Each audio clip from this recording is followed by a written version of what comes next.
wa ja'alallahu lana min ummati nabiyyina Muhammad ibni Abdillah huwa nabiyillahi wa rasulillah sahibis syafa'ah fi yaumil qiyamah. Asyhadu an la ilaha illallah wahdahu la syarikalah wa asyhadu anna sayyidana wa habibana wa qurrata a'yunina wa maulana Muhammadan abduhu wa rasuluh la nabiyya ba'dah. Allahumma sholli wa sallim wa barik wa taraham wa tahannan ala sayyidina Muhammadin nabiyyir rahmah kashifil hummah syafi'il ummah wa ala alihi wa ashabihi wa tabi'ihi ila yaumil qiyamah. Allahumma sholli ala sayyidina Muhammad wa ala ali sayyidina Muhammad. Amma ba'du. Qala Allah ta'ala fi kitabihil karim, a'udzu billahi minasy syaithanir rajim. Bismillahirrahmanirrahim. Subhanalladzi asra bi 'abdihi lailan minal masjidil haram ilal masjidil aqsa alladzi barakna haulahu linuriyahu min ayatina innahu huwas samiul basir. Wa qala Rasulullah sallallahu alaihi wasallam awwalu ma yuhasabu bihil abdu yaumal qiyamati shalah wa in saluhat saluha sa'iru amalih wa in fasadat fasada sa'iru amalih. Sadaqallahul azim wa sadaqa rasuluhun nabiyyul karim wa nahnu ala dzalika minasyahidin. Segenap para alim, para ulama, para kiai, asatid wa asatidah yang saya hormati, yang saya muliakan dan juga saya takdiri, jajaran pemerintahan yang ada di dusun apa ini? Pelumpang Jaya, Pak Kepala Dusun ada hadir nggak Bapak RT atau mungkin ada pejabat yang lain yang saya hormati, takmir masjid beserta jajaran kepengurusan Masjid Baitul Makmur yang saya hormati, sesepuh bini sepuh, segenap tokoh masyarakat yang saya hormati, bapak-bapak, ibu-ibu, hadirin hadirat kaum muslimin wal muslimat yang insya Allah semuanya dirahmati oleh Allah subhanahu wa ta'ala. Amin Allahumma. Sebelumnya marilah kita ucapkan alhamdulillahi rabbil alamin dalam rangka mengikrarkan segala karunia nikmat yang telah Allah limpahkan kepada kita. Banyak sekali nikmat diantaranya nikmat kita masih diberikan umur, nikmat masih diberikan kesempatan, nikmat masih diberikan perkenan untuk bisa hadir di masjid ini dalam rangka merayakan hari Isra wal Mi'rajnya Nabi Agung kita Muhammad sallallahu alaihi wasallam. Imamul Ghazali dalam kitabnya Mukasyafatul Qulub, beliau berkata, aku tidak memiliki barang dagangan kecuali umur. Apabila umurku habis, maka habislah daganganku dan aku tidak bisa berdagang lagi, sehingga aku pun tidak mendapatkan keuntungan. Artinya apa di sini? Berasal dari satu ayat, innallaha ashtara minal mu'minina anfusahum wa amwalahum bi anna lahumul jannah. Allah sesungguhnya berdagang dengan kita. Allah sebagai pembeli, kita sebagai penjual. ada pembeli, ada penjual. Jadi syarat rukun berdagang itu ada satu, ada pembeli, ada penjual, ada barang yang dijual, ada barang atau alat untuk membeli. Barang yang dijual, alat barter berarti uang, berarti 4, tambah satu lagi, ada akad jual beli. Semua kita ini berdagang, cuma kebanyakan kita memahami berdagang ini di dunia, padahal perdagangan yang sesungguhnya adalah berdagang dengan Allah Subhanahu. Ketika berdagang ini tentu harus ada namanya satu yang paling penting, yaitu modal. Paham Bu? Modal. Kalau tidak ada modal nggak bakalan kita bisa berdagang. Ada modal yang paling utama apa? Orang mengatakan duit, bukan. Ada yang mengatakan kalau saya penjual sembako ya modalnya sembako, bukan. Kalau saya petani sawit modalnya ya tandan sawit, bukan.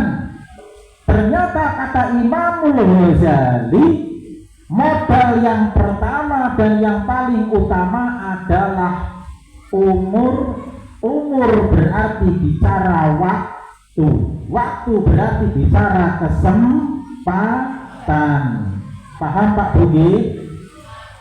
Kalau ada duit 1 miliar, toko penuh, tapi ternyata umurnya habis alias mati, kira-kira bisa berdagang atau enggak itu? Enggak bisa. Artinya apa? Ternyata waktu inilah yang paling utama. Adapun kita tidak memiliki uang, tidak memiliki barang dagangan, tetapi kita punya waktu, mungkin kita bisa pinjam, mungkin kita bisa menjualkan barang orang, atau dengan cara yang lain masih bisa. Nah, maka dari itu di saat seperti ini, di hari ini, kita masih diberikan umur panjang, kita patut bersyukur atas karunia nikmat Allah Subhanahu wa ta'ala. Dan dagang yang paling pas, karena dagang itu harus untung.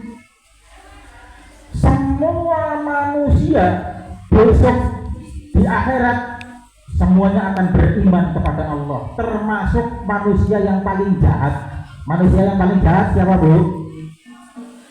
Contoh Raja Fir'aun. Manusia terjahat di dunia Raja Fir'aun, sampai mengaku Allah Subhanahu wa ta'ala disaingi. Allah itu disaingi, dia mengaku dirinya Allah. Ternyata Fir'aun pun ketika detik-detik kematiannya, dia mengakui Allah sebagai Tuhannya Musa.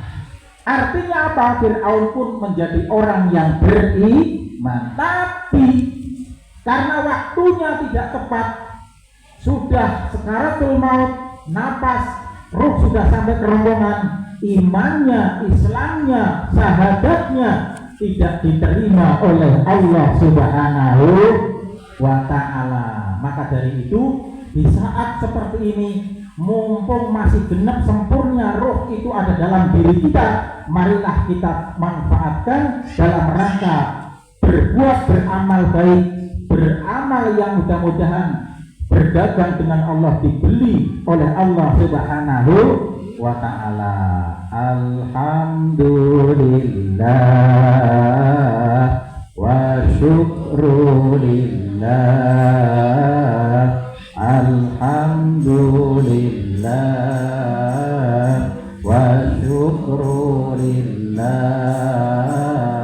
Azka sholati wa salami li Rasulillah. Azka sholati wa salami li Rasulillah. Monggo. Alhamdulillah.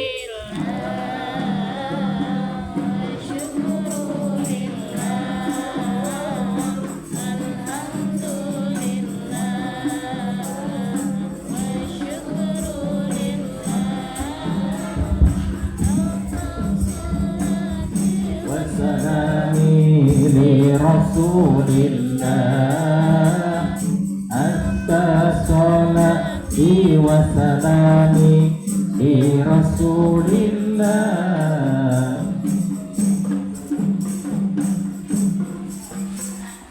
Sallu ala Nabi Muhammad. Kepribel sih kan? Orang nyambung. Ini minta maaf, maaf. Ini saya tidak pakai sorban. Tidak pakai serban. Saya kalau ngaji belum pernah pakai serban, kecuali dulu waktu di pesantren yang memakaikan serban kiai saya.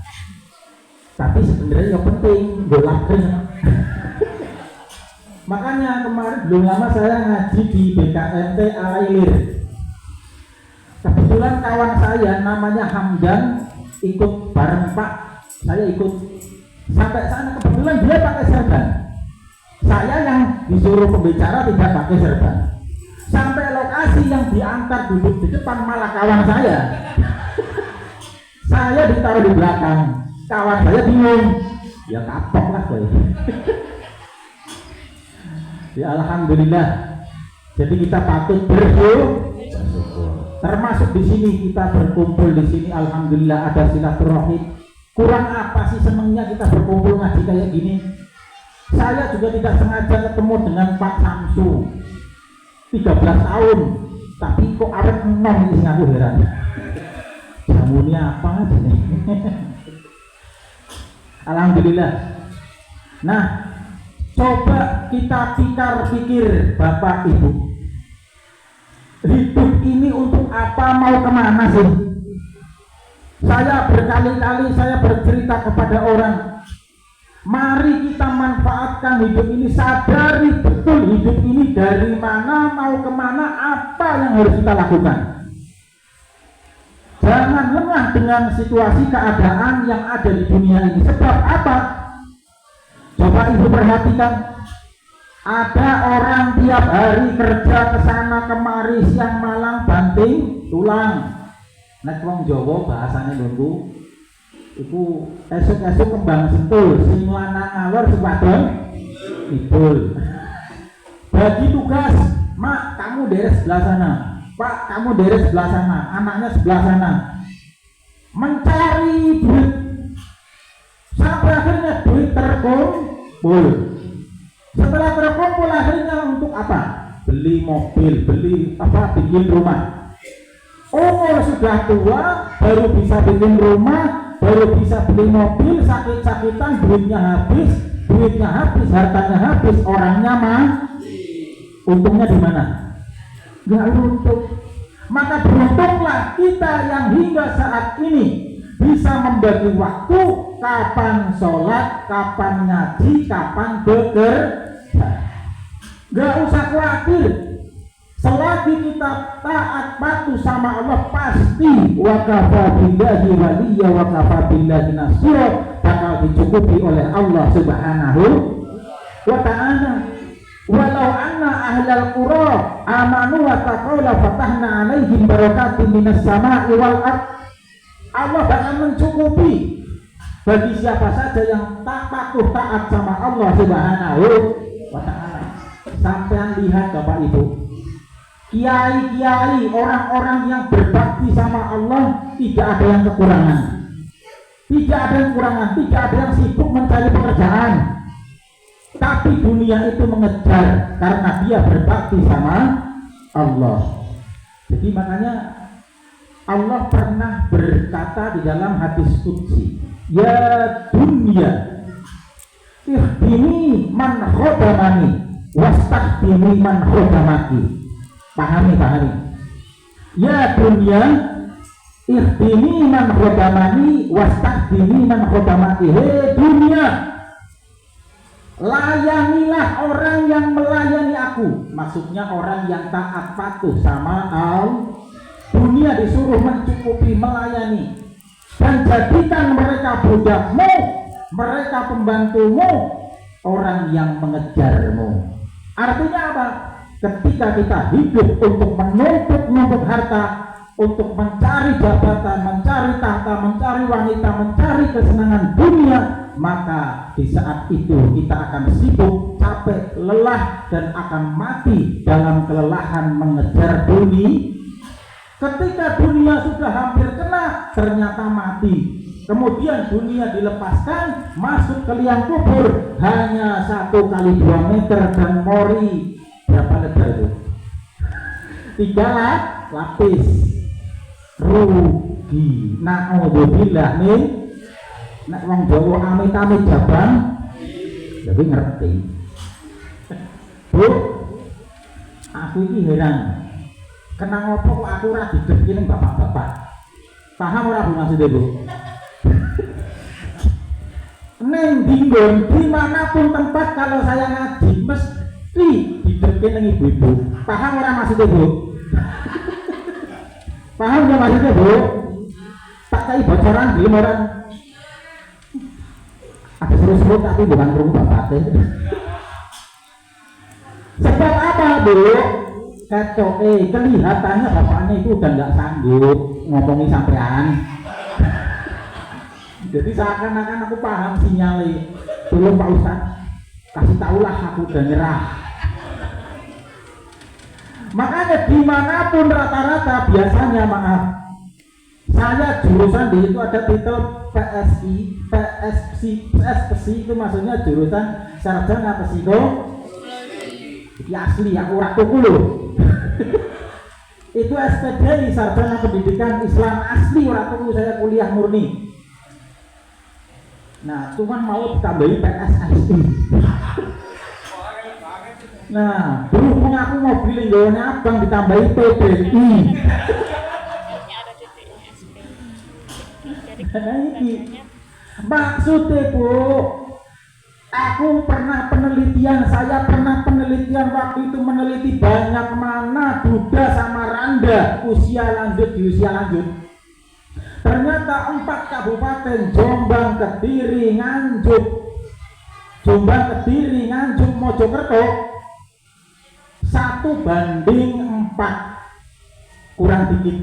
Artinya kalau ada 1 orang perempuan Randa tahu Bu, janda, maka 4 janda berarti 1 Buddha. Artinya orang laki-laki maaf santan bakal mati besok. Sing bakal awet urip Ibu. Paham Bu? Ini penelitian loh, ada saya masih datanya itu. Kenapa? Nah, pertanyaannya, monggo dipikir. Wong lanang itu Bu, makanya saya disuruh ngadep ke situ. Makanya saya pesen bolak-balik. Ada galak-galak karo wong lanang.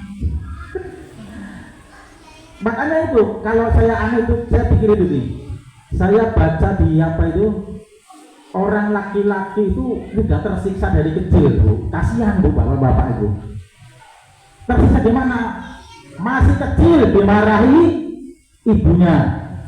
Habis itu sekolah dimarahi gurunya. Setelah itu menikah dimarahi. Sudah menikah mati dimarahi malaikat. Tiba apes. Makanya kalau kita sayang sama suami Bu, kalau kepengen panjang umur, jagalah suami, hormati suami. Surga seorang ibu ada di telapak kaki. Pahami. Biasanya ibu lebih patuh kepada orang tuanya ketimbang suami. Surga ibu istri sampean, surga seorang istri ada di telapak kaki. Surga suami ada di telapak kaki. Kalau seorang perempuan belum menikah, surganya ada di telapak kaki ibu. Tapi kalau sudah menikah, ada di telapak kaki. Andai kata ibu punya orang tua di sebelah kanan, suami di sebelah kiri, keduanya memanggil, datangi suaminya dulu, baru orang tuanya. Paham maksudnya Bu?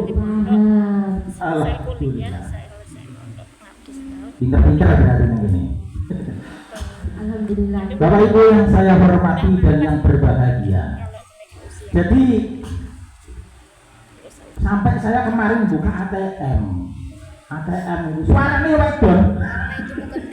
Jadi ATM itu suaranya mesti ibu. Nelpon kalau nggak diterima suaranya ibu. Kenapa? Kalau dari kecil itu masalahnya manusia itu sudah terlanjur dibilangin, dinasehatin, dimarahi oleh orang yang namanya perempuan. Tapi yang ini Pak, sing penting Pak, sampean sing sabar, ngadepi ibu sing sabar. Jadi awet urip. Sing penting ibune dilem ditiangi, jaluk apa ditiangi, ngoten mawon. Jadi gitu aja, minta apapun diiyakan. Permasalahan nanti tercapai atau enggak, yaitu urusan belakang.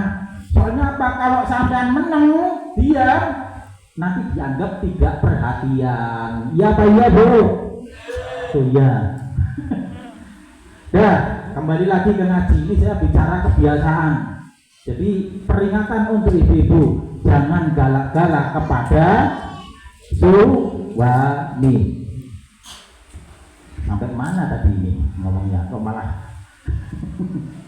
Dan kita hari ini memperingati Isra wal Mi'raj Nabi Agung Muhammad Sallallahu Alaihi Wasallam. Ini nanti untuk apa itu grup Rebana harus paham. Kalau nanti misalkan selawatan langsung nyambung tujuan. Kalau misalkan saya selawatan sampean, artinya kemungkinan saya harus minum istirahat gitu loh. Paham gak ini? Masa aku berbohongi? Nah itu. Jadi nanti paham, siap-siap aja. Bapak Ibu yang dirahmati Allah, kita ini manusia diciptakan oleh Allah. Allah yang menciptakan kita, kepinginnya Allah, maunya Allah, kita ini manusia tetap menjadi manusia. Sebagaimana Nabi kita Muhammad, yaitu Nabi manusia yang paling manusia, yang diberi tugas oleh yang membuat manusia untuk memanusiakan manusia agar manusia jadi manusia, dikarenakan semua manusia atau banyak manusia yang bentuknya manusia, wujudnya manusia, tapi perilakunya bukan perilaku manusia. Paham gak? Kita bingung. Ini bahasa Indonesia, bahasa Jawa nih.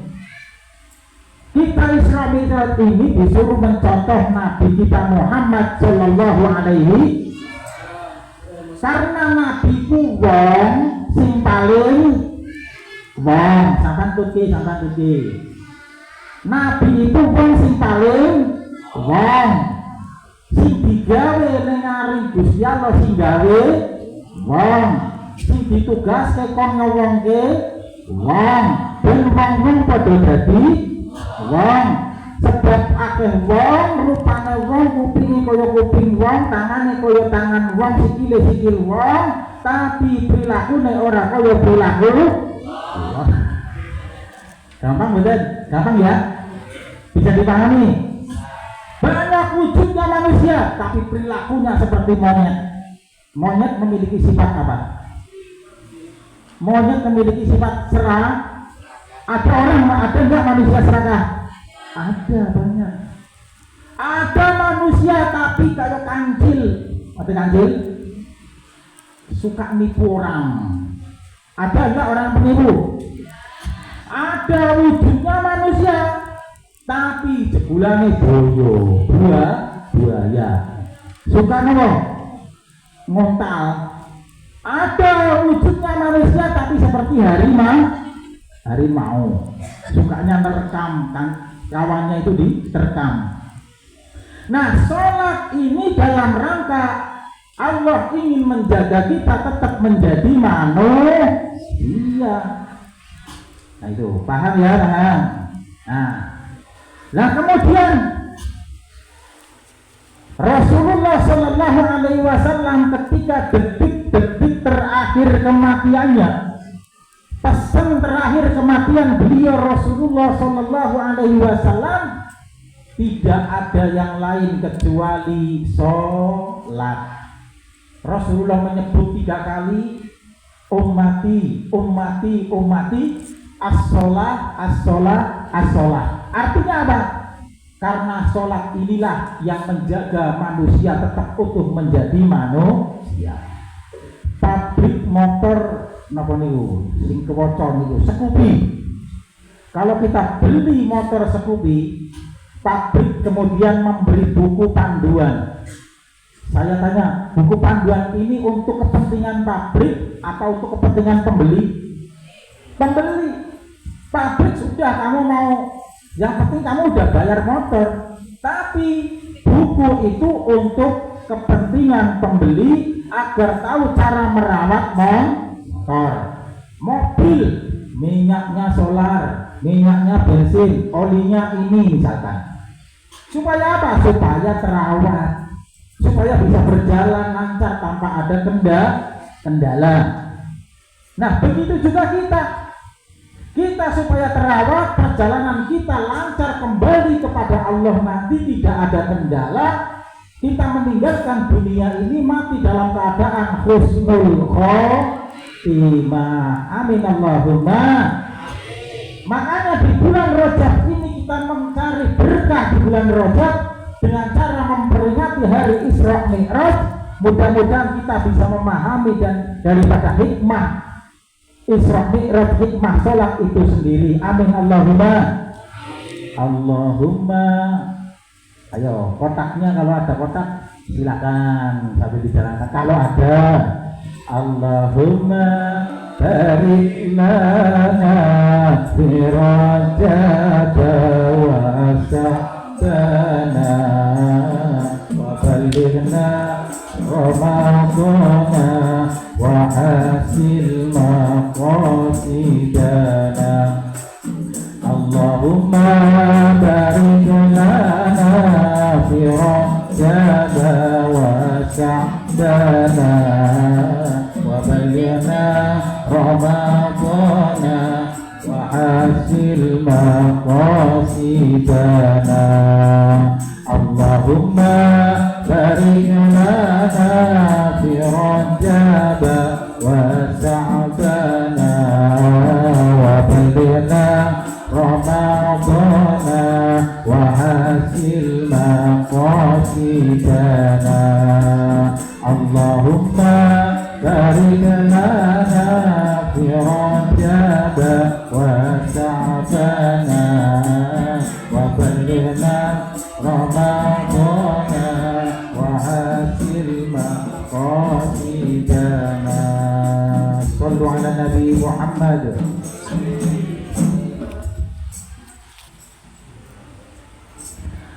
Sesibuk apapun, sing penting berusaha sekuat tenaga. Sholat jangan ditinggalkan. Kenapa? Karena ini pesan daripada baginda Nabi kita Muhammad Sallallahu Alaihi Wasallam. Kadang-kadang alasannya sibuk, ibune alasannya sibuk, bapaknya alasannya sibuk. Aku tak takon, Bu, kira-kira sibuk ndi karo bapaknya, Bu? Ibu karo bapak sibuk mana? Sibuk ibu. Bapaknya ora gawean, Bu ya. Kalau di sini ibu jerene wis ora apa-apa lah. Makanya ono sikiran sampai tuke maneh ora usah ditabuhi ra apa-apa. Tapi Jawa ibuke iso tuke apa ora? Jawa. Jadi umpama ibuke ora iso ngetutke ya kepiye? Wong urip bakale susah mergo ora gelem ibadah. Wong urip bakale susah mergo ora gelem ibadah. Lunga ngaji rasane wegah mergo karet regane murah. Lunga ngaji rasane wegah mergo karet regane. Gimana? Ono papat iki. Ono papat. Zaman akhir zaman wis bubrah. Maksudnya bubrah itu rusaknya parah itu. Zaman akhir zaman wis bubrah. Lakon salah, perilaku salah dianggap lumrah. Luwih-luwih wayahe pemilu, gelem milih mergo seket. Waduh. Di sini berapa bayarannya? Kalau pemilu berapa? 200. Larang ya? Oh 5 tahun. 5 tahun. Repote dadi wong wadon aben dina usret nang lunga ngaji kepengin dolan ora ke apa ya iki ngono kuwi aben bengi anak bojo njaluk itu direne wong ibu kan apa jenenge repote ngoten ora kene duit to bayar repot Bu repote tapi iki gue ibu aja melu ngomong ya bapaknya tersinggung repote dadi wong lanang aben dina sibuk golek pangan keudanan ya kepanasan riwari kaya untung gue ramelu salatullah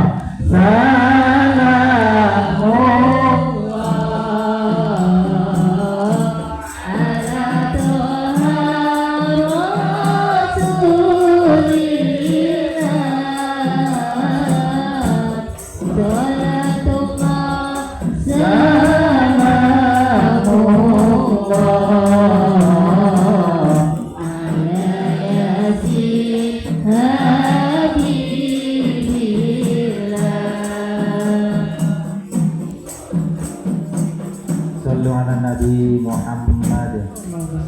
Ora apa-apa lah. Madan ora imbang, ora nyambung ya ora masalah. Sepurane. Ya, lagi. Jadi ngaji itu kalau bisa Pak Bu, saya udah tahu wajah-wajahnya Ibu, udah tahu Bapak ini wajah wong sengsara kabeh. Ono sing diutang, ana sing mikiri bojo galak, ono sing mikiri kurang duit, ono sing mikiri werna-werna. Banyak kita berpikir kesusahan, makanya kalau ngaji kita usahakan udah hilangkan kesusahan itu. Yang penting di sini kita sambil berbahagia mencari ilmu, kita dalam rangka bersyukur atas karunia nikmat Allah Subhanahu wa taala. Ora usah sepaneng. Bun, lanjut ngaji. Kenapa ada orang sholat tapi akhlaknya masih bodoh, masih buruk? Ada orang sholat masih sering pemarah. Ada orang sholat masih sering bohong. Ada orang sholat masih sering menipu orang. Ada orang sholat tapi masih sering merampok, mencuri, dan bahkan korupsi. Kenapa? Jawabannya karena sholatnya belum benar. Karena apa? Karena Allah berjanji dalam Al-Quran, inna sholata tanha 'anil fahsya'i wal munkar. Tapi sekalipun sholatnya belum benar, kita tetap belajar, berusaha, terus jangan menyerah. Sekalipun belum benar, tetap istiqomah melaksanakan sholat. Sholat sing benar itu yang bagaimana? Sholat yang benar itu adalah sholat yang khusyuk. Sholat yang khusyuk yang bagaimana? Saya tak tanya. Sholat sing apik, sholat yang baik itu sholat yang lama apa sholat yang cepat? Bu, Sholat yang baik, yang bagus, yang benar itu sholat yang lama apa sholat yang cepat? Yang lama. Misalkan saya imamnya milih yang lama. Allahu Akbar, Bismillahirrahmanirrahim. Terus habis itu baca ayatnya Bismillahirrahmanirrahim. Tabarakalladzi biyadihil mulku wa huwa ala kulli syai'in qadir. Lah katanya yang lama. Apa sing cepat? Bismillahirrahmanirrahim. Qul huwallahu ahad, Allahus samad, lam yalid wa lam yulad wa lam yakul lahu kufuwan ahad. Apa sing pertama karo kedua? Apa sing cepat apa sing suwe? Aku ngerti nek salat sampean Allahu Akbar berambangi mlebu. Allahu Akbar bapake ana undangan sumbangan. Allahu Akbar kuwi kompore dipadani apa urung ya. Nggih ngoten Bu. Nggih. Allahu Akbar gludung bar beres. Apik sing suwe apa apik sing sebelum? Sing sedang. Jadi salat sing sedang kaya apa? Ternyata angel kan? Nah ternyata di zaman Rasulullah ini sudah ada gambaran. Ada sahabat sholatnya lama dan ada sahabat sholatnya cepat. Ada sahabat sholatnya lama waktu itu yang jadi imam Mu'adz bin Jabal. Sholat habis surat Al-Fatihah, suratannya Al-Baqarah. Bismillahirrahmanirrahim. Alif lam mim. Dzalikal kitabul la raiba fihi hudal lil muttaqin alladzina yu'minuna bil ghaibi wa yuqimuna as-salata wa mimma razaqnahum yunfiqun. Tekan rambung. Pirang juz itu. Kira-kira sampean belum dadi makmum apa ora, Bu? Gak nggih. Berarti awak salat suwe. Maksudnya bagaimana ini? Kemudian ada sahabat yang melapor kepada Rasulullah yang jadi makmum ini nggak bisa mengikuti imam. Sebab apa? Sebab masih banyak pekerjaan, masih banyak urusan. Ternyata 1 jam, setengah jam baru 1 rakaat. Makanya makmumnya protesnya sama Rasulullah, ya Rasul. Ini ada sahabat sampean Rasul namanya Mu'adz bin Jabal, kalau jadi imam lamanya bukan main Rasul, yang dibaca suratnya Al-Baqarah. Akhirnya dipanggil lah sahabat itu, sini Kang Mu'adz, apa benar kamu sholatnya pakai surat Al-Baqarah? Benar ya Rasul. Dimarahi sahabat itu. Artinya tidak boleh terlalu lama menjadi imam. Imam harus tahu kondisi makmum. Soalnya apa, makmumnya macam-macam, apalagi yang wajah-wajah ini. Kalau terawih aja milih yang cepat. Nah kemudian ada lagi sahabat yang bermakmum kepada salah seorang imam yang dibaca kulhu terus.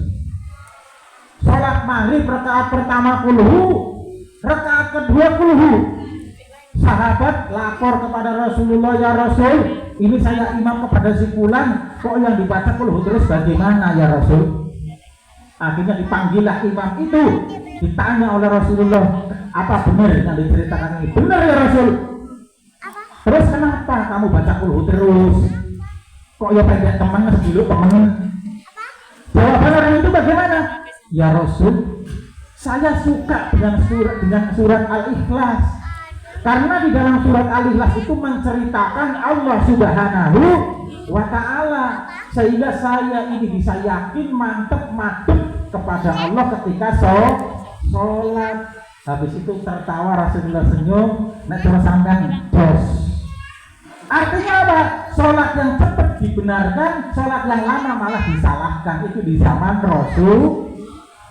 Makanya kalau sholat seorang imam harus melihat makmum. Kalau makmumnya kelasnya orang mana ini? Ini apa kampung apa ini? Pelumpang Jaya, ya aja cepet-cepet. Ya aja cepet-cepet sing. Jadi mau sedang, jadi mau sama sing abang sedang. Di cara pokok niku. Nah itu. Nah, jadi kalau kepengen sholatnya yang benar itu sholat yang tapi sholat khusyuk itu angel, susah. Tidak ada yang bisa khusyuk sempurna 100% kecuali Rasulullah Shallallahu Alaihi Wasallam. Di saat atau di zaman Rasulullah ada seorang sahabat bertanya kepada Rasul, ya Rasul, saya bertanya kepada Anda, kalau saya sholat kok nggak bisa khusyuk ya Rasul? Saya selalu ingat pekerjaan saya ingat perbuatan saya ingat kesibukan saya. Persis kaya sampean. Ya Nabi ya Bu, kalau sholat masuk semuanya. Nah, seperti saya ini kalau sholat jujur, yang lupa jadi ingat. Makanya kalau mau mencari barang hilang itu sholat. Nanti ketemunya di dalam, karena apa? Setan kepengen merusak sholat. Jadi khusyuk itu supaya diganggu, supaya dirusak oleh setan. Pernah suatu ketika, sebelum saya ceritanya tak lanjutkan tadi, saya dulu waktu masih kuliah, saya mengerjakan skripsi. Kalau saya makan maksimal 2 kali sehari, 2 kali maksimal, yang sering 1 kali buka sak sahure. Jadi dulu saya pernah puasa agak lama 3 tahun, kecuali hari tasyrik berturut-turut. Nah, kecuali hari tasyrik. Nah, suatu saat karena saya kepengen ngirit, tahu irit Bu? Hemat. Uang tinggal 1.300 buat makan siang. Kalau pagi nggak pernah sarapan. Dan ini cuma itu karena orang tua belum ngirim lagi waktu itu. Tinggal itu aja, kalau itu nggak ada uang, saya makanya paling utang di warung. Nah, atau saya mau nebeng sama kawan yang masak di pesantren. Ternyata uang itu saya lupa naruhnya di mana. Ini saya cerita ini nanti diambil kesimpulannya. Begitu saya lupa, saya ingat. Biasanya kalau saya sholat terus nah akhirnya saya pura-pura sholat, pura-pura lupa. Pura-pura sholat. Biar saya ada yang ngasih tahu uangnya tadi ditaruh di mana gitu loh. Akhirnya saya pura-pura sholat, Allahu Akbar. Sampai 2 rakaat gak ada yang ngasih tahu. Akhirnya tak ulangi lagi, sholat lagi. Sampai selesai 4 rakaat tidak dikasih tahu. Waktu itu jam 11 di Jawa Timur. Akhirnya sampai jam setengah 12. Ini kan sholat yang 4 rakaat saya pura-pura sholat. Jam setengah 12 masuk waktu zuhur kalau di Jombang. Masuk waktu zuhur di masjid ada imam Pak Kiainya masuk imami sholat. Saya ikut sholat zuhur. Itu sholat yang benar, sholat yang asli, bukan pura. Di saat saya sholat yang asli, Allahu Akbar, ada yang ngasih tahu. Itu loh tadi kamu taruh waktu kamu mau ngetik uang 1.300 ditaruh di bawah keyboard. Tahu keyboard tuh? Keyboard itu tempat untuk ngetik itu loh. Tak selesai ini sore. Nah, ternyata setan tahu. Yang pertama sholat pura-pura nggak mau ganggu, soalnya ini sholat pura. Sholat yang asli diganggu. Jadi artinya ternyata orang itu kalau di dalam sholat yang tadinya lupa jadi ingat semuanya. Kalau sholatnya serius, kalau nggak serius ngapain setan ganggu? Kan gitu. Dah, saya lanjut lagi. Kemudian Rasulullah menerima laporan orang tadi, karena Rasulullah memaklumi setiap orang punya kesibukan, setiap orang punya pekerjaan. Tapi di situ ada namanya sahabat Sayyidina Ali karramallahu wajhah. Sayyidina Ali meremehkan orang itu. Kalau sholat kayak gitu ya nggak diterima lah. Sholatnya harus benar, sholatnya harus khusyuk. Sayyidina Ali ini orang yang sangat menjaga sholat. Sampai suatu saat ada orang sholatnya cepat. Ada orang sholatnya cepat ditunggu oleh Sayyidina Ali. Dimarahi oleh Sayyidina Ali. Sholat kayak gini ini nggak benar. Kalau sholat itu harus nyantai pelan. Akhirnya disuruh ulangi orang itu. Ketika orang itu ulangi, ditunggu sholatnya lama. Ketika sudah selesai sholat itu, yang kedua sholat yang lama tadi, ditanya orang ini, Iya Kang, apik ndi karo sing pertama salatmu ini? Bagus yang mana sama yang pertama tadi? Dijawab oleh orang ini. Bagus yang pertama. Loh, kok bisa? Bukan saya yang pertama kamu cepetan, yang kedua kamu santai, kamu slow, kamu lambat sholatnya. Bukankah lebih baik yang kedua daripada yang pertama? Tapi jawab orang itu apa?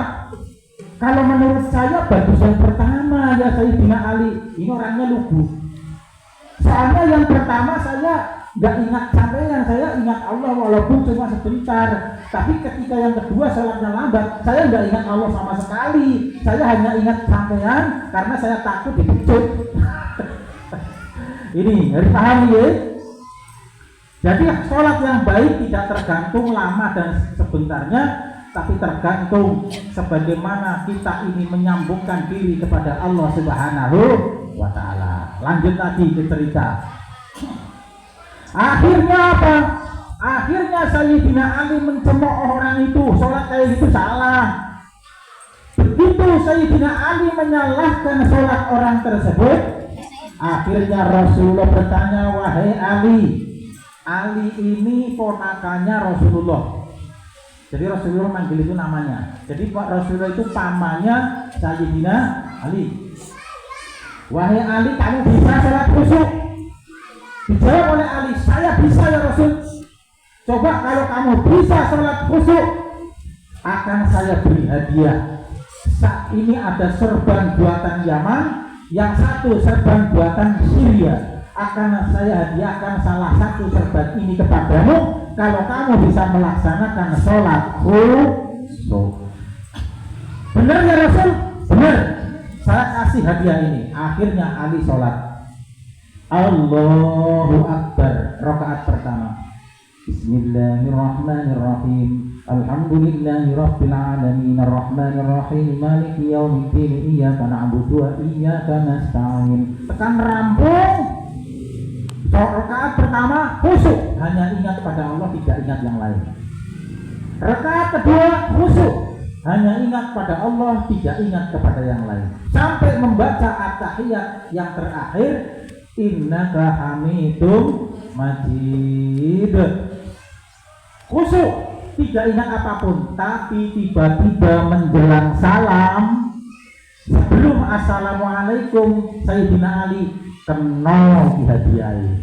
Sebabnya aku iso sholat khusyuk di dalam tapi umpama nanti kena hadiah itu, saya kepenginnya yang Syria, soalnya serbannya lebih bagus.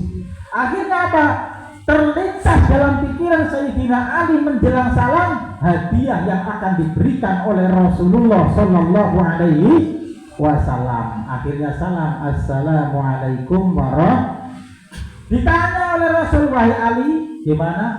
Ya Rasul, awalnya saya khusyuk, rakaat kedua saya khusyuk, tapi gara-gara sampean mau memberikan hadiah serban masuk dalam salat saya menjelang salam. Akhirnya serban itu mengganggu kekhusyukan saya. Akhirnya Rasulullah menjawab, tidak ada orang yang bisa sholat khusyuk dari awal sampai akhir sempurna seperti saya. Artinya apa di sini? Sekalipun kita belum khusyuk, tetap kita istiqomah berjuang berusaha melaksanakan sholat. Jangan ditinggal. Sholli wa sallim.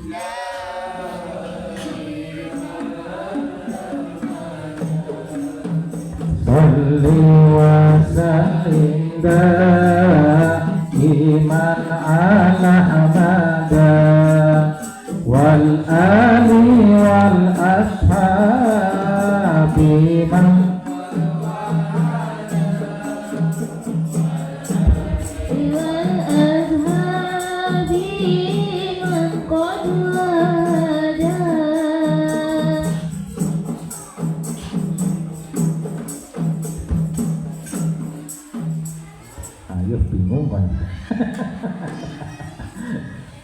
Bapak Ibu yang dimuliakan Allah Subhanahu wa Ta'ala. Terus lagi, saya mau tanya, Ibu, bapak, sholatnya wis bener apa durung? Sholatnya udah bener apa belum? Tadi di awal saya sudah bicara bahwa hidup ini berdagang. Kalau kita berdagang, tentunya kalau kepengen dagangannya laku, barang itu harus bagus. Kalau kita membeli, tentunya normalnya orang kalau beli memilih barang yang bagus. Kalau barang itu jelek, ngapain dibeli? Kalau barang itu tidak bagus, tentu tidak akan laku dijual, atau umpamanya laku pun tetap harganya murah. Begitu juga berdagang dengan Allah. Makanya berdagang dengan Allah, kalau kepengin laku, barang dagangan harus bagus. Lah sekarang pertanyaannya, sholatnya wis api apa durung? Sholatnya udah bagus apa belum? Berarti sholatnya ijih kalah masih jelek. Berarti dodolannya barang berarti barang jelek gitu aja. Saya mengakui sholat saya masih jelek, berarti saya jualan sama Allah barang jelek. Tapi ini perintah, sekalipun jelek tetap kita jual, karena kita disuruh berjualan.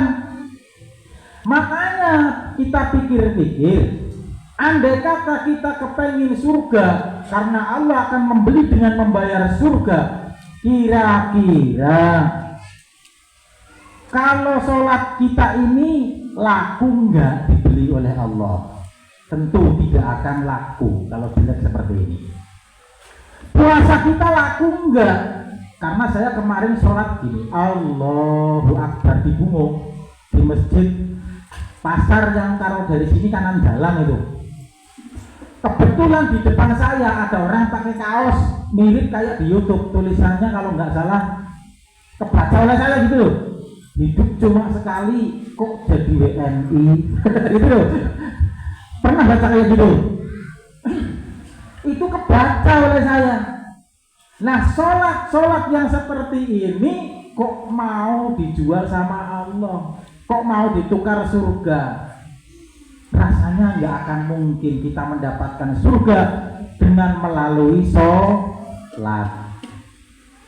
Tapi sekalipun demikian, kita tidak boleh meninggalkan sholat. Makanya artinya apa? Ketika kita sholat sudah tidak laku, puasa juga tidak laku. Allah hanya mengampuni, tapi tidak membeli. Tapi Allah mengampuni sebab dia sudah patuh melaksanakan sholat, senajan barang itu tidak Allah beli. Puasanya puasa balas dendam. Ya Bu. Kalau siang udah sibuk nanti masak apa? Semuanya dimasak. Kolang-kaling, kolak pisang, gorengan pisang, tahu, tempe, sayur bening, ayam goreng, tempe goreng. Habis maghrib makan, habis makan kelenger, nggak bisa ikut sholat tarawih. Nah, ibadah kayak gini kok mau dijual oleh Allah, mau dijual kepada Allah Subhanahu. Barang buruk, barang jelek kok dijual, kok ya orang izin, kok nggak malu. Itulah kita. Maka dari itu logikanya besok kita masuk surga itu tidak melalui ibadah sholat. Kita ini besok masuk surga bukan melalui sholat, bukan melalui puasa, bukan melalui haji, tapi saya yakinnya ada kemungkinan terbesar besok yang akan mengantarkan kita kepada surga adalah amal-amal kita yang kecil-kecil, yang remeh-remeh, tapi dilakukan dengan ikhlas. Contoh, la tahqirunna minal ma'rufi syai'an walau an talqa akhaka biwajhin talqin. Kita diperintahkan oleh Rasulullah jangan meremehkan amal sekalipun kecil. Contoh amal kecil, ibu tadi kesini ada berjabat tangan ya, Ada mesem apa merengut? Apa mesem bahasa Indonesia apa? Senyum apa cemberut? Senyum. Berapa kali tadi senyumnya? Nah, berapa kali tadi dari mulai masuk sampai ke sini senyum tertawa itu berapa kali? Nggak dihitung, lupa. Berarti kalau itu sudah lupa mengamalkan satu amalan baik, itu yang namanya ikhlas. Paham? Tapi kalau ada orang itu pos kamling, kalau bukan dari saya nggak bakalan jadi. Padahal ngomongnya sudah, bangunannya sudah setahun yang lalu. Berarti tidak masih kepengen dipuji oleh kalau sudah ikhlas ya sudah, udah lupa. Ibu tadi senyum berapa kali lupa. Nah, amal inilah yang kemudian kelak insya Allah yang akan mengantarkan kita kepada surga. Rubba amalin sohir tu'azimuhun niat, wa rubba amalin kabir tusaffiruhun niat. Maksudnya apa di sini? Ada amal kecil, tapi karena niatnya ikhlas, itu menjadi besar, dibeli mahal oleh Allah Subhanahu. Senyumnya tadi 10 kali, satu senyum 200 juta, berarti 200 juta kali 10. Nanti saya tak senyum terus masa akan kayak gitu. Nah ini, kemudian ada amalan yang besar seperti haji, sholat, puasa, itu amalan besar. Zakat, tapi niatnya bukan kepada Allah, tidak ikhlas, maka menjadi kecil, dibeli oleh Allah murah dan bahkan tidak laku, tidak dibeli oleh Allah Subhanahu wa ta'ala. Jadi ada dua tadi, kita contohkan dua. Sholat yang dimiliki oleh ibu jelek, senyum yang dimiliki oleh bapak ibu baik. Berarti sholat karo ibu habis sholate karo senyume bagusan yang mana Pak Bu? Senyumnya kan baik, pahalanya banyak. Sholatnya belum dikasih pahala, cuma diampuni saja oleh Allah. Dah, yang penting kamu saya ampunilah karena kamu sudah berjuang menjalankan sholat ketika saya perintahkan untuk sholat. Akhirnya sholatnya enggak dibeli, tapi senyumnya dibeli. Berarti kalau seperti itu, bagusnya masih bagus senyum, tapi sholat tidak boleh ditinggal. Jangan kemudian nanti habis Isra Mi'raj, ibu pulang, suaminya marah-marah. Ini gendeng ini pondok stres, habis Isra Mi'raj pulang ke rumah senyum-senyum sendiri. Kata Pak Ustadz tadi katanya disuruh banyak senyum, yang maksudnya orang senyum dewe anu telebu. Nah itu. Jadi ternyata kita sering meremehkan amalan-amalan kecil, sering mengejar amalan besar, tapi ternyata yang besar belum tentu diterima oleh Allah Subhanahu wa ta'ala. Sallallahu ala Muhammad, sallallahu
Lanjut Pak Huli.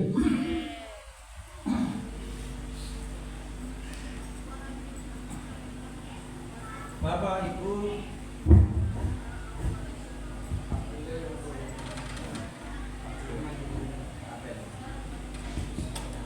ini ada masih yang lewat gitu aja bentar-bentar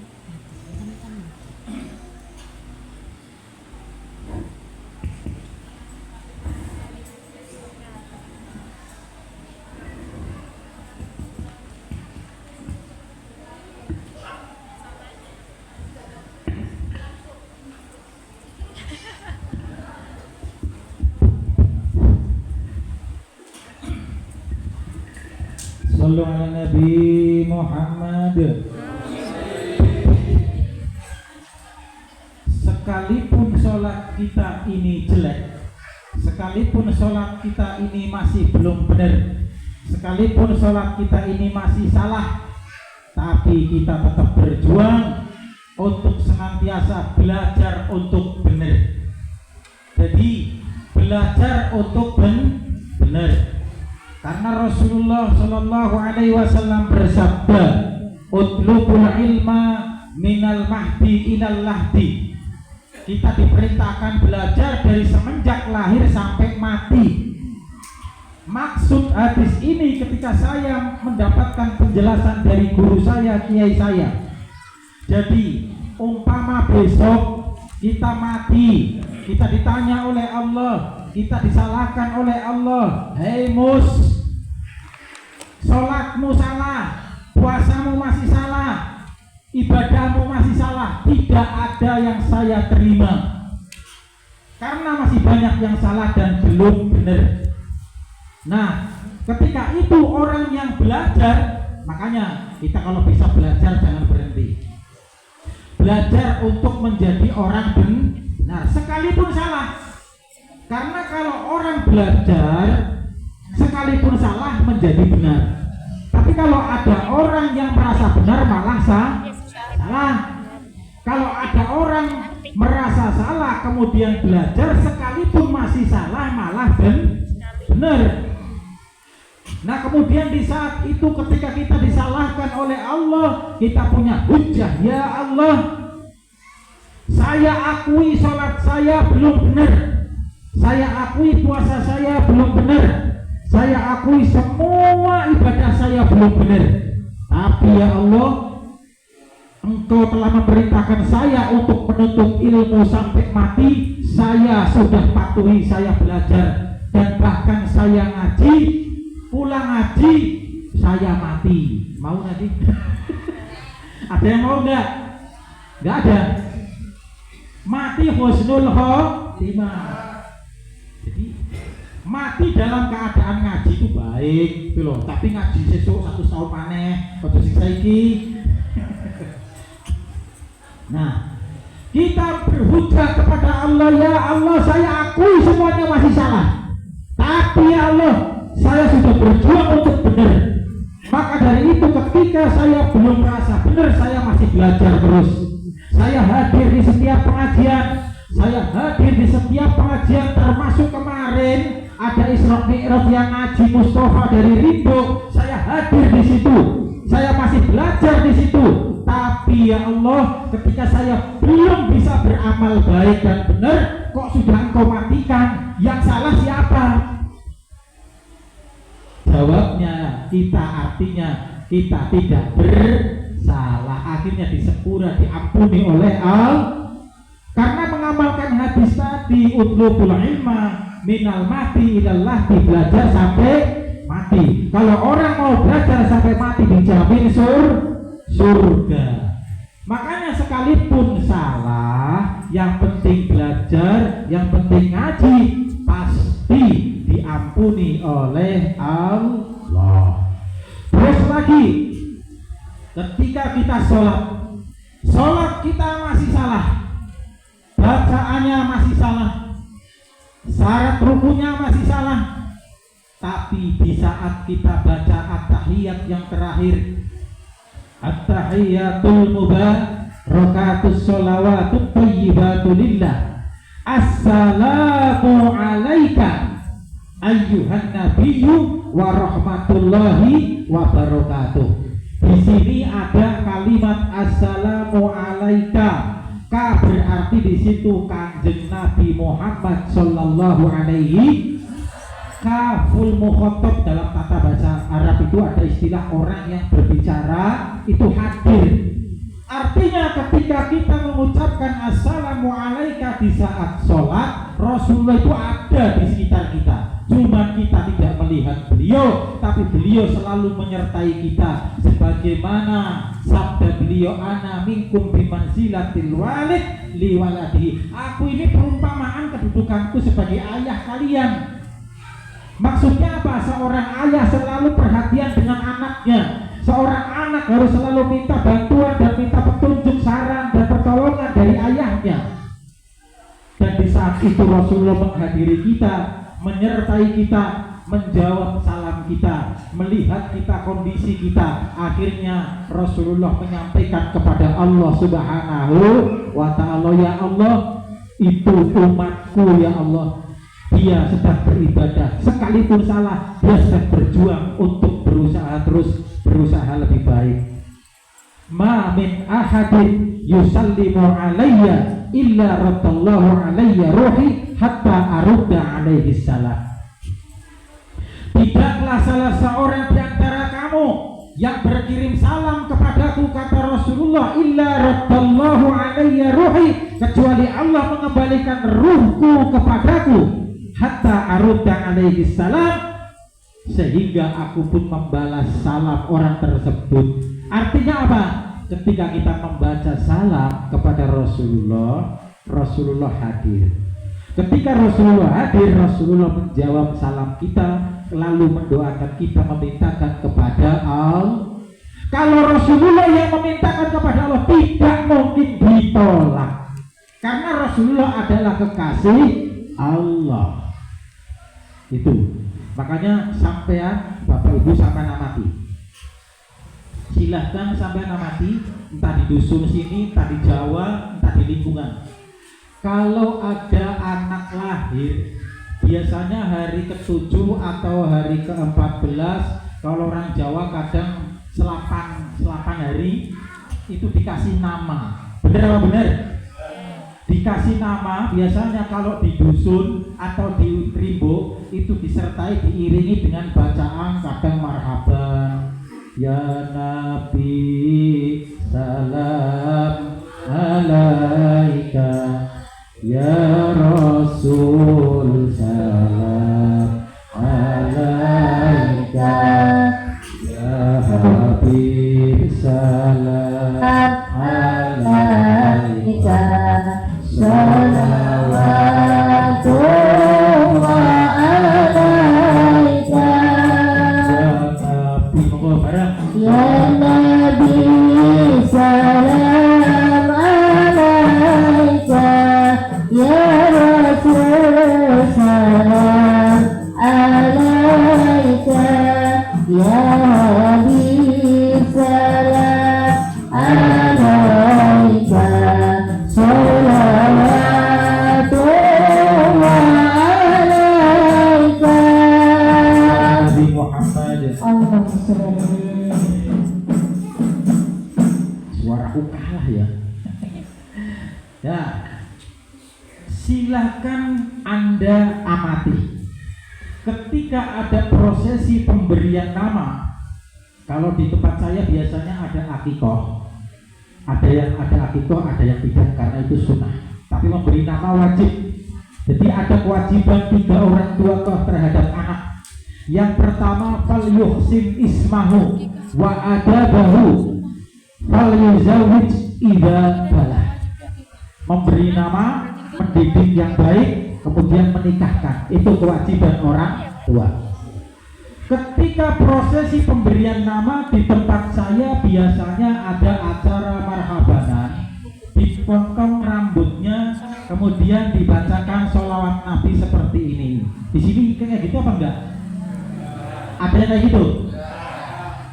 Pertanyaannya, pernahkah kita melihat anak bayi yang ketika berisik kakaknya bertengkar, ada piring pecah jatuh, bayi itu kaget nangis gak? Tidur, ada suara berisik, nangis gak? Nangis. Tapi saya seumur hidup belum pernah sekalipun ditabuk gendang, baca sholawat, dipangkas rambut bayi nangis. Ada gak? Ada gak? Kenapa? Kenapa nggak bertanya kita? Padahal berisiknya lebih berisik daripada piring pecah. Betul? Kenapa bayi itu tidak nangis? Karena di situ hadir ruh suci beliau Rasulullah Sallallahu Alaihi Wasallam yang membawa ketenangan, membawa kedamaian, membawa ketentraman bagi semuanya, terutama si anak bayi yang diberi nama. Paham? Berarti sekarang kita perbanyak baca sholawat. Kenapa? Karena barangkali ibadah kita ini tidak diterima, tapi karena kita ini bisa dicintai oleh Nabi, Nabi mendoakan kita, akhirnya kita pun menjadi bagian dari Nabi Sallallahu Alaihi Wasallam. Bahkan di dalam kitab Majmu'atur Rasail, di dalam kitab Majmu'atur Rasail itu ada keterangan besok kita akan masuk surga itu tidak sendiri. Besok kita masuk surga itu tidak sendiri, tapi kelompok-kelompok, ada kelompok besar. Kita berjamaah. Karena pada umumnya yang sendiri-sendiri ini tidak sempurna. Di situ dijelaskan besok umat Rasulullah ini taruhlah di dusun apa ini? Pelumpang Jaya. Saat itu Allah sudah mempersilakan, silakan rombongan pengajian dusun Pelumpang Jaya masuk surga. Ternyata rombongan itu ketika disuruh masuk surga masih tolah-toleh. Tahu tolah-toleh, Bu? Tengok kiri, tengok. Memperhatikan. Dulu di dunia kan ada nama jamaah yang namanya Poniyah. Sebab lahirnya hari Pon. Lahirnya hari Pon. Kalau perempuan Poniyah, kalau laki-laki Ponimin. Pono. Lahirnya hari Toga. Orang Pon, ya Pon. Orang Jawa itu gampang. Kalau hari Rebo dinamai hari Rebo. Tapi ada nyanyian Pak Rebo lahir dino Kemis. Jadi salah itu. Jadi ngasih jeneng itu sesuai beton. Nah, besok di akhirat orang itu tolak-toleh karena besok orang itu masuk surga berjamaah. Almar'u ma'a man ahab. Orang itu akan masuk surga bersama yang dicintainya. Di sini ada jamaah pengajian yang rutin, yang biasa kumpul bareng di Pelumpang Jaya. Ternyata ada yang namanya Poniyah sama, gak usah Pak Pono, Ponimin aja. Ponimin, dia itu dosanya banyak, sehingga masih harus masuk neraka terlebih dahulu 100 tahun lagi, misalkan. Yang Poniyam 100 tahun, yang Ponimin 100.000 tahun, misalkan. Aku lama, Pak. Karena dosanya banyak. Akhirnya apa? Jamaah ini tidak mau masuk surga. Enggak, masih ada yang namanya Ponimin itu ketinggalan. Pak Pono udah ada belum? Udah itu di depan. Poniyah juga enggak ada. Akhirnya apa? Allah nanyai malaikat, kenapa itu belum juga masuk surga? Akhirnya malaikat tanya, kenapa sih enggak mau? Karena masih ada rombongan kita, Pak Malaikat. Saya biasa bareng di dunia. Dia biasa kumpul bareng, royongan bareng, Isra Mi'raj bareng, kegiatan bareng di masyarakat Pelumpang Jaya. Loh, sekarang kok tiba-tiba yang namanya Poniyah nggak ada, Ponimin nggak ada, adanya Pak Pono. Ya. Akhirnya apa? Akhirnya malaikat lapor kepada Allah, ya Allah, ternyata mereka menunggu 2 orang rombongan itu yang masih dimasukkan ke dalam neraka. Setelah itu akhirnya apa? Allah Subhanahu wa ta'ala ini cerita di kitab itu. Akhirnya Allah Subhanahu wa taala, ya udah kalau gitu daripada orang ini rombongan ini nunggu lama, yang penting dia masuk surga, angkat orang yang ada di neraka itu. Yang namanya Poniyah angkat, yang namanya Ponimin angkat, suruh gabung biar segera masuk surga semuanya. Amin Allahumma amin. Makanya sekalipun kita ini sering salah, sering dosa, bersamalah dengan jamaah, jangan memisahkan diri. Gabung ikut ngaji bareng, jamaah di masjid diisi. Sebentar lagi bulan suci Ramadan, sebentar lagi hari raya Idul, beli baju. Ya paham ya? Nah, ya saya kira ngaji itu tidak perlu lama, ini sudah 1 jam lebih. Tafakkaru sa'atin khairun min ibadati sittina sanatan. Ngaji 1 jam masih lebih baik dibandingkan dengan ibadah 60 tahun. Maksudnya ibadah tapi tanpa ilmu, itu masih tidak lebih baik daripada ngaji. Sekalipun belum sempat mengamalkan, tapi kita sudah ngaji. Ngaji itu sendiri adalah ibadah. Mudah-mudahan kita semuanya diberikan oleh Allah istiqomah, berangkat ngaji, kumpul beserta jamaah, kompak guyup rukun masyarakat Plumbang Jaya, dan kita semuanya nantinya masuk ke dalam surganya Allah bersama-sama. Amin Allahumma amin. La ilaha illallah al-malikul aqul mubin Muhammadur Rasulullah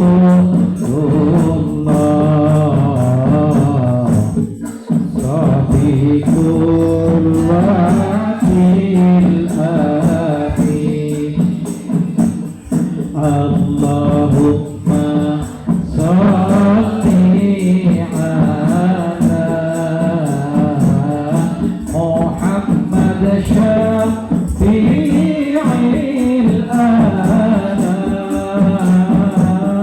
wa alihi wa sahbihi wa sallim ala dawam tufusikum